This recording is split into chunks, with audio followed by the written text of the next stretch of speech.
pada saat Opik ingin beranjak dari tempat duduknya. Di sudut ruang tengah, dia melihat ada sosok Pak Demul. Wajahnya ini pucat.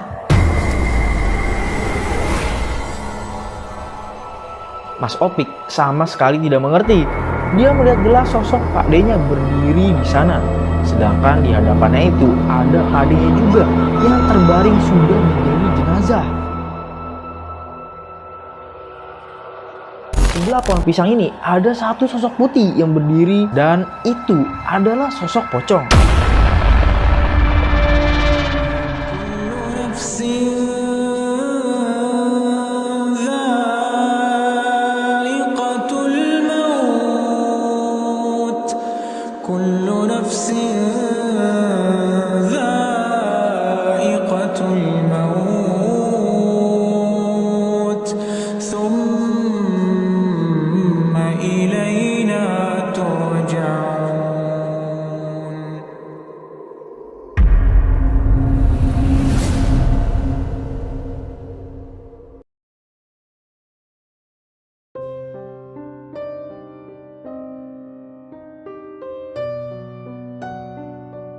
Assalamualaikum warahmatullahi wabarakatuh. Balik lagi bareng gue Irsal di segmen Radio Mistis. Di episode kali ini gue bakal bawain cerita yang datang dari Mas Topik yang berdomisili di salah satu kota Jawa Tengah saat padenya meninggal dunia dan ada sesuatu yang menyeramkan dialami oleh Mas Topik sekeluarga. Sebelum lanjut, mari kita intro dulu.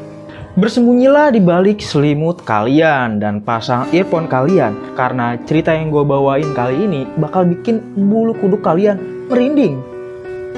Bisa dibilang hubungan Mas Opik dengan Pak D-nya itu sangat dekat sekali. Mas Opik kalau ada apa-apa selalu cerita ke Pak D-nya. Kita sebut saja dengan Pak Demul. Pak Demul adalah seorang pegawai negeri di rumahnya yang cukup luas. Dia hanya tinggal sendiri. Sebenarnya dia nggak benar-benar sendiri. Istrinya sudah lama meninggal. Dari kedua anaknya itu, perempuan semua sudah berumah tangga dan ikut suaminya masing-masing. Jadi di rumah tinggal Pak Demul sendiri.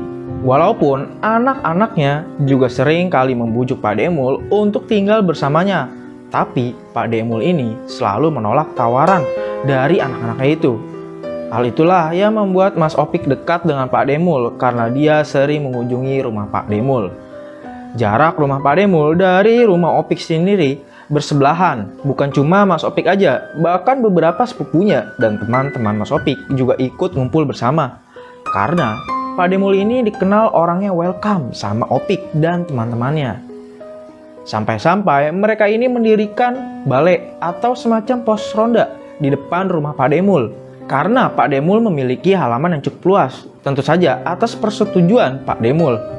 Dan kalau malam minggu, mereka ini seringkali bergadang di saung depan rumahnya Pak Demul. Pak Demul seringkali memberikan wejangan sama anak-anaknya yang nongkrong di depan rumahnya, termasuk teman-temannya Mas Opik, dan juga seringkali memberikan makanan. Singkat cerita, beberapa bulan pun berlalu. Mas Opik sudah mendapatkan pekerjaan sebagai penjaga toko. Dan sudah sangat jarang berkumpul dengan Pak Demul lagi. Karena biasanya Mas Opik setelah pulang kerja, dia langsung tidur dan besoknya berangkat kerja lagi. Sampai akhirnya di suatu malam, kurang lebih pukul 8 malam, Pak Demul ini datang ke rumahnya Mas Opik dan mengetuk pintu. Pik, Opik, Mas Opiknya karena sudah capek, dia lagi selonjoran aja di depan TV. Jadi ibunya Mas Opik yang membukakan pintunya. "Ge Mas, ada apa?" Jawab ibunya Mas Opik. "Anakmu ngendi, Sri?" Tanya Pak Demul. "Oh, ada Mas, sebentar ya, tak panggilin." "Pik, Opik, ini loh Pak Demul nyariin," kata ibunya Mas Opik. "Oh iya Bu," kata Mas Opik. "Pik, ayo kita ngobrol di rumah Pak De. Udah rame di sana temanmu sama sepupumu," kata Pak Demul. "Oh iya Pak De, aku tak pakai baju." Mas Opik pun ke kamar pakai baju sambil mikir, tidak biasanya Pak De kayak gini, sampai nyamperin aku di rumah. Ini mau ngomongin apa ya? Ya udahlah. Mas Opik langsung bergegas keluar nemuin Pak D-nya. Mereka berdua pun jalan. Dan bener aja, di depan rumah Pak Demul itu sudah sangat ramai dengan sepupunya Mas Opik dan ada teman-temannya juga. Lagi enaknya menyantap martabak telur yang dibeli oleh Pak Demul. Mereka makan bersama. Seperti beberapa bulan lalu, tiba-tiba Pak Demul ini berkata, "Wis toh le, ini Pak De mau ngomong." Seketika mereka terdiam. Pak De ini udah tua, mumpung masih bisa ngomongnya. "Nanti kalau Pak De meninggal, tolong kubur Pak De di dekat makam Bude ya."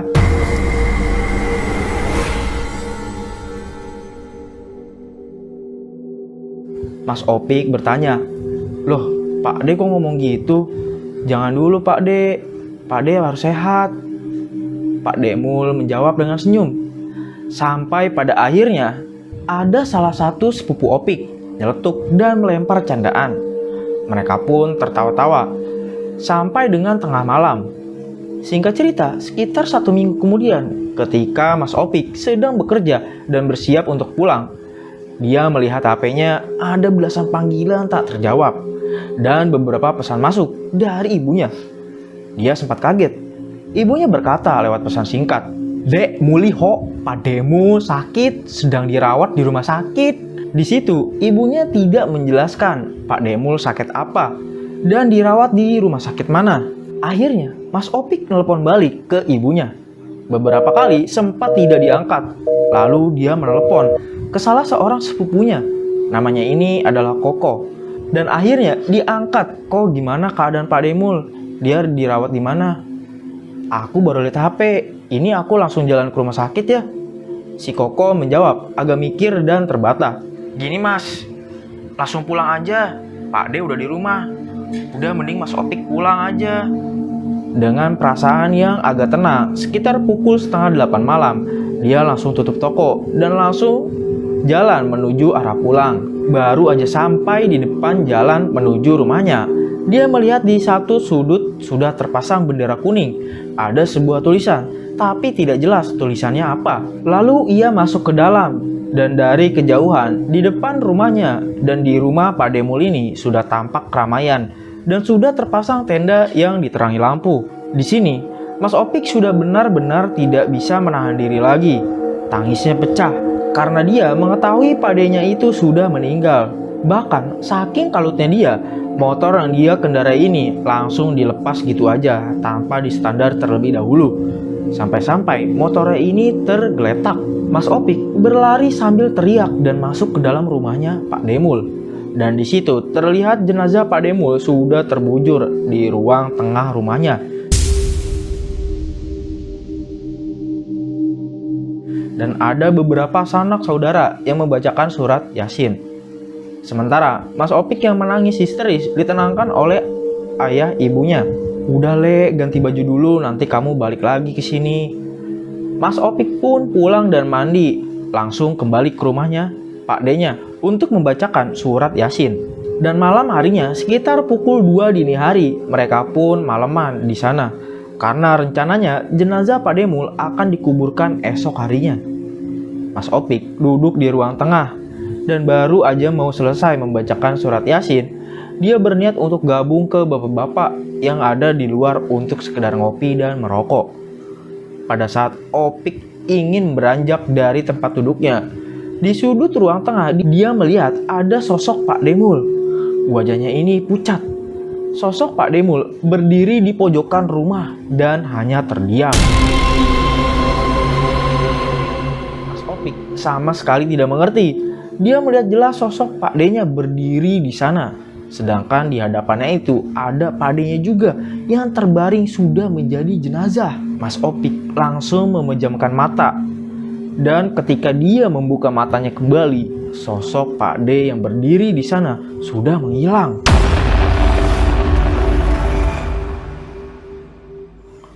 Pada waktu itu, Mas Opik mengira ini cuma halusinasinya karena dia masih terpukul atas kepergian Pak D-nya itu. Keesokan paginya, Mas Opik dan beberapa sanak saudara dibantu juga oleh warga sekitar mempersiapkan untuk memandikan jenazah Pak D-nya. Di situ, Opik pun turut serta membantu prosesi pemandian jenazah Pak D-nya. Ini pertama kali Mas Opik mengikuti secara detail memandikan jenazah. Dan dia pun beberapa kali menangis dan tidak kuat. Singkat cerita, selesai dimandikan, jenazah langsung dibawa kembali ke ruang tengah untuk dikafani. Dan setelah semua selesai, muka dari jenazah padenya belum ditutup secara utuh karena masih menunggu Mbak Mayang, yaitu anak pertama dari Pak Demul yang masih dalam perjalanan. Sekitar jam 9 pagi, Mbak Mayang pun datang. Tangisnya juga pecah melihat ayahnya sudah terbungkus dengan kain kafan. Dan tidak beberapa lama, Mbak Mayang dipanggil oleh Modin jenazah. Mereka membicarakan soal prosesi pemakaman. Jadi sebelumnya, Mbak Mayang sudah berkabar ke bapaknya Mas Opik untuk memakamkan ayahnya di TPU terdekat. Dan sekitar jam 10 pagi, jenazah dibawa ke masjid untuk disolatkan, lalu dimakamkan. Prosesi pemakaman pun berjalan lancar, dan Pak Demul dimakamkan di TPU desa ini. Ini juga kali pertama Mas Opik turun ke liang lahat membantu pemakaman Pak D-nya.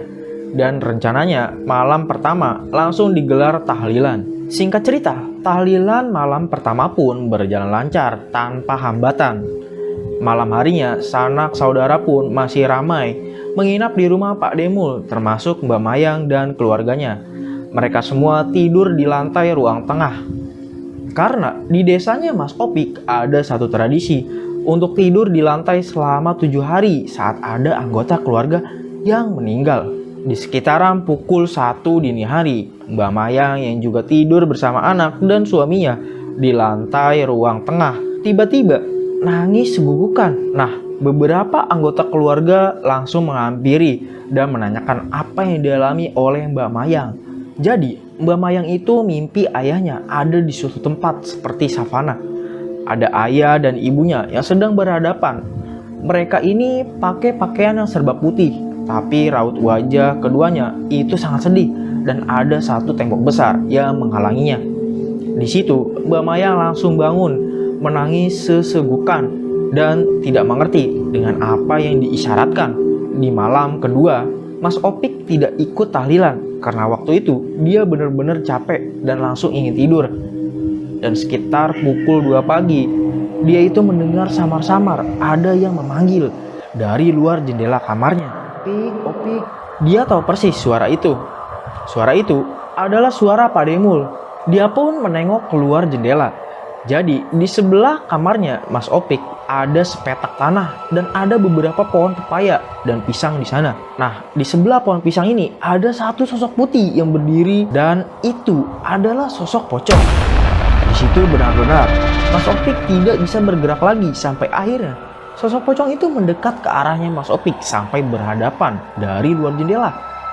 Barulah di situ semakin jelas bahwa wajah sosok pocong ini adalah wajah Pak Demul.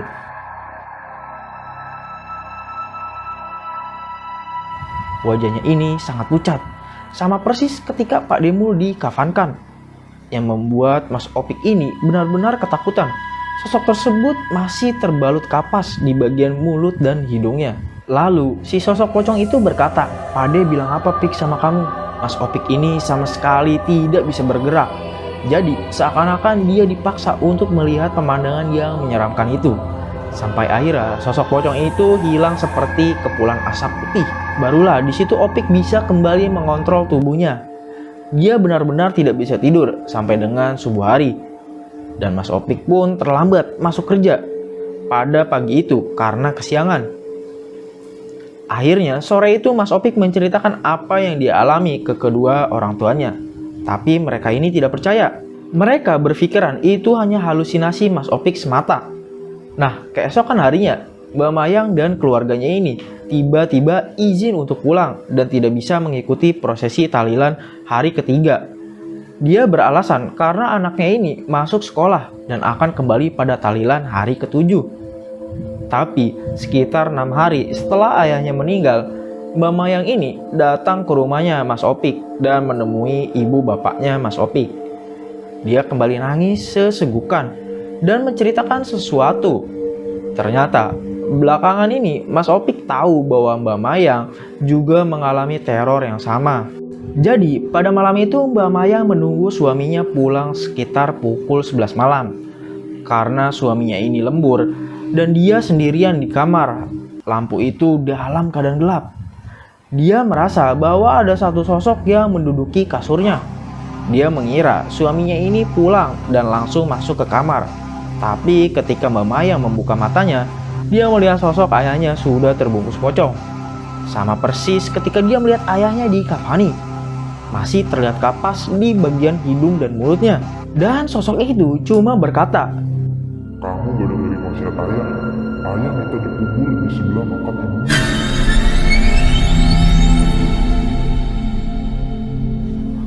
Waktu itu Mbak Mayang sama sekali tidak bisa bergerak. Dia cuma menangis dan tidak bisa menggerakkan badannya. Lalu sosok pocong itu menghilang seperti kepulan asap. Disinilah Mbak Mayang baru tahu bahwa ayahnya sebelum meninggal sempat berpesan mau dikuburkan dekat makam istrinya. Mas Opik yang pernah mendengar Pak D-nya mengatakan hal tersebut juga lupa. Alasan Mbak Mayang menyarankan untuk menguburkan ayahnya di TPU terdekat agar lebih dekat dari rumahnya. Mbak Mayang juga lupa bahwa ayahnya pernah menyampaikan wasiat tersebut. Akhirnya setelah diobrolkan bareng keluarga, sudah diambil kesepakatan bahwa makam Pak Demul kembali dibongkar dan dipindahkan untuk dikuburkan satu liang dengan istrinya. Singkat cerita, makam Pak Demul kembali dibongkar dan dipindahkan satu liang dengan istrinya. Lalu pada malam harinya, Mbak Mayang kembali bermimpi. Ayahnya datang dan ibunya memakai pakaian yang serba putih dengan wajah yang bersinar. Dan berpesan, "Jaga keluargamu ya, Dok. Ayah dan ibu pamit dulu." Di situ, Mbak Mayang kembali menangis sesegukan dan menceritakan hal ini ke keluarga Mas Opik. Mereka percaya bahwa Pak Demul dan Bude Tanti ini meninggal husnul khotimah. Cerita pun selesai. Ya, itulah tadi cerita yang dikirimkan oleh Mas Opik. Semoga bisa memberikan pelajaran bagi kita yang masih hidup. Gue Irsal, ceritakan apa yang kalian tidak percayai. Sampai jumpa lagi di episode berikutnya. Wassalamualaikum warahmatullahi wabarakatuh.